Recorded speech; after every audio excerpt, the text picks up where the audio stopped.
Hi மக்களே, welcome to Lalitha kitchen. இன்னைக்கு வீடே மணக்கிற மாதிரி மீன் குழம்பு வைக்க போகிறோம். வாங்க பார்க்கலாம். அதுக்கு ஒரு பாத்திரத்தில் எண்ணெய், பச்சை மிளகாய், கடுகு, வெந்தயம், பூண்டு, வெங்காயம், கருவேப்பிலை போட்டு உப்பு போட்டு நல்லா வதக்கிடுங்க. உப்பு போட்டதுமே நல்லா அது வதங்கிடும். ஸோ அதுக்கப்புறம் கட் பண்ணி வச்சுருக்க தக்காளி, அதுக்கேற்ற மஞ்சப்பொடி போட்டு மூடி விட்டுட்டிங்கன்னா நல்லா குழஞ்சி வந்துடும். ஸோ இது ரெண்டுமே ரெடி ஆனதுக்கப்புறம் நம்ம ரெடி பண்ணி வச்சுருக்க புளி தண்ணியில் 3 டேபிள் ஸ்பூன் மிளகாய் பொடி.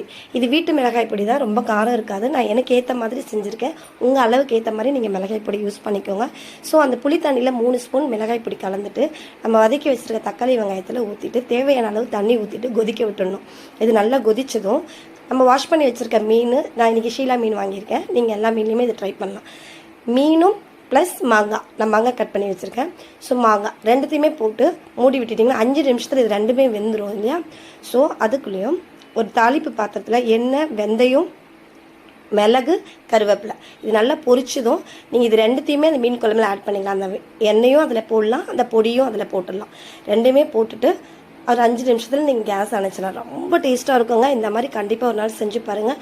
அருமையான வீட்டு மீன் குழம்பு சூப்பராக இருக்கும். நன்றி, வணக்கம்.